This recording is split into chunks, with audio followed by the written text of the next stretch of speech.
Welcome back, or welcome to this video.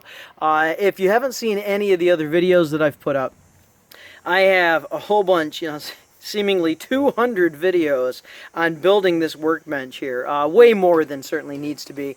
But I have like no video editing skill sets, nor do I have a program that'll do that. So I just kind of shoot a video and then throw it up on YouTube at the moment. I did download some free software, but being a school teacher, now that we're back in school, I just have not had the time to really sit down and figure out video editing software. And I will at some point, but at this moment, it's just a whole bunch of videos, some short, some long, some just about the philosophy of how I built this, others about the usefulness and some things I discovered along the way of this build, some mistakes that I made, and some happy accidents, as Bob Ross would say. But really super happy with this Paulk workbench. And I call it the semi-compact workbench because it is 3 foot wide, just like the Paulk workbenches are. But this one is actually 7 feet as opposed to 6 feet long. And I did incorporate the rail system that you can see right in there. The rail system, which will hold, if I scan this way, it will hold that table saw right there in the lower portion of my kind of vertical large tool garage in my Paulk Smart trailer. My mini trailer, I guess. So I have a semi-compact bench, but I have a mini trailer. So I got those things backwards.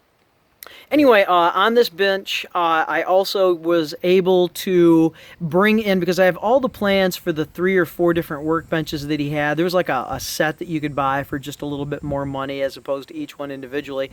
I didn't know really what I was going to do, so I went ahead and bought them all. I had a little bit of extra coinage, I guess, and so I was able to do that. And so I was able to bring in the idea of these were the...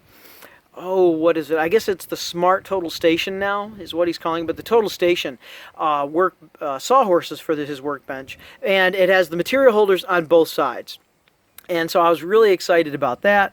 Addition to that now, and reason really kind of why I'm taking this video today, is I have gone through, and if you can see these little blonde pieces of stock there, it's just some 3/4 ply, and they're screwed down into those inserts, and there are actually 4 of them on each, one of them each, 4 of them total on those insets just above the strapping.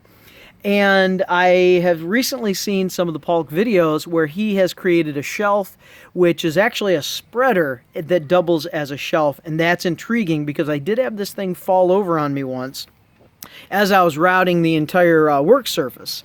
I'd show you the work surface, but right now I'm actually, again, the purpose of this video, getting ready to make this shelf. And so I thought I would quickly document the making of the shelf. Because I'm a one-man operation here, I'm not able to really have my phone set up in a cool way to where I can show me cutting and doing something, whether it's in fast motion or slow motion or any other motion. So just want to let you know, I'll get something made, and then I'll show you what I made in the next video, and explain a couple of things about what I learned along the way. So, just one little one extra word or two about my workbench. So I also, on this workbench, if you never caught any of those other videos, which is perfectly fine, I'm surprised you're watching this one. So thank you very much if you're watching this one. So on this particular workbench, what you see is on his compact workbench, he only has, I think, 2 holes. And I went ahead and went 3 because I went the 7 feet. And because I went the 7 feet, I thought the 3 looked better than just 2 long ones. Plus, it also gave me some extra internal structure with the internal spreaders in order to do the rail system and to do it well without having any kind of floating, hanging supports of any sort. I do have like double holes that you can possibly see in the in my rail system, the piping system, and that's because I used to have a DeWalt 744, which I was real happy with, and that's the higher set of holes, and that was to allow me to, and it was spread out a little bit more. I think it was a wider saw, and it was for the 744. That right there is now the lower tool is now the 748. My 744 died, and I thought it was a switch situation, but no matter what I did, I could not get it back. So I gave it away. Hopefully someone can actually do more work on it than I can. Fire up a table saw. I gave it to a young contractor who's just getting started, and maybe he gets a pretty good table saw for a little bit of effort and just some a little bit of money on some parts. So when I got the new table saw, I actually had to then modify and adjust, and I was able to lower these pipes down to the lowest setting, which then allows me, when I come around this side, this allows me actually a little bit of better access to get a tool over this bar here and then set it down in the cavity, which I was always very excited about, these cavities and the ability to set tools in. Without the table saw, I could actually take the pipes out. They're set up to actually take out pretty quickly. But with even if I anticipate using the saw and I leave the pipes in, the ends are free until I put the table saw on, and that side over there actually is fairly far in, so I can set tools in on that side pretty evenly as well. And then again, it's just a little bit more over this bar. Anything flat, most of the drills and other types of tools are flat, and so that works out very well. Now, if I go down and I just show you these extra, I didn't want to create new sawhorses, and I know for the Paulk new build series, his Smart series, where he's really going back and retooling a lot of his products and just kind of bringing them forward with things he has learned along the way, which is really cool. I don't need to rebuild this at the moment. I would like to build a new one, but right now this is fairly brand new and I want to use it for a while. So I'm just retrofitting, and nothing wrong with that. So I have these blocks that I simply cut, and you see 4 of them along the way, and you see how blonde they are. The reason why they're so blonde is because I've actually taken some, I wanted to get like marine varnish that was unavailable. I didn't want to order it in. I just really wanted to get it done. So I went ahead and bought some like polyurethane type varnish. I'm not quite sure the name right now. Maybe I can find the can later on in one of the other videos and just set it out. So I went through and gave most of the parts inside and certainly on the surface. I really hit everything on this bench prior to these stub outs. That I hit this thing with like 2, 3, 4 coats in some cases, I think, on the surface, because this bench is heavy. It's difficult. It's not difficult to move, but it's heavy, and so it's a little problematic to move. And so when I am going to scramble, when I am working in my wonderful, out here, if you see this is my workshop. Ron has his smart workshop wherever his trailer is, and my workshop is just, of course, wherever the sun is shining, and I can set up. Most of the time I'm working, I set up outside, and if I'm working inside, I just go in and out.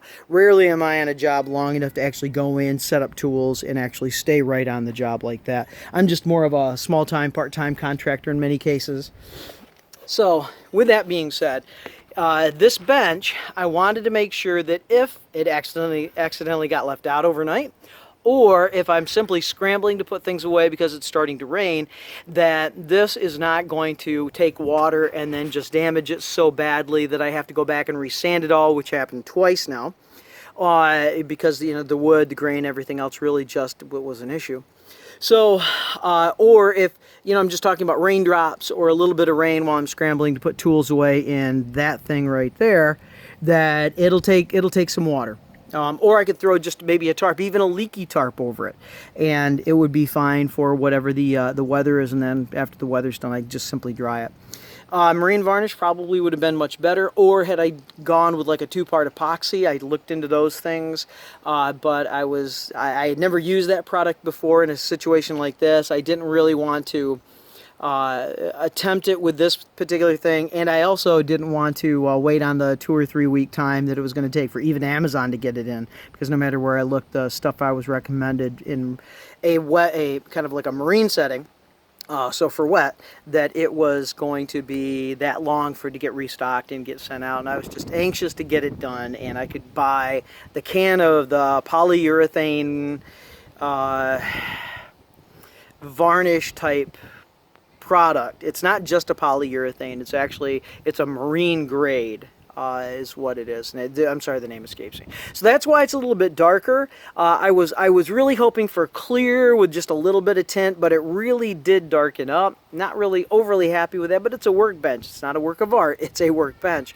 And certainly it'll do what it needs to do. And I am happy with the fact that You know, I left it outside a few nights in a row, knowing I wasn't going to get a lot of rain or anything, but that it would take some dew and some dampness in the morning, and I wanted to see if it was going to do anything other than what I wanted it to do, and it worked out just fine. I didn't have any issues at all. I did not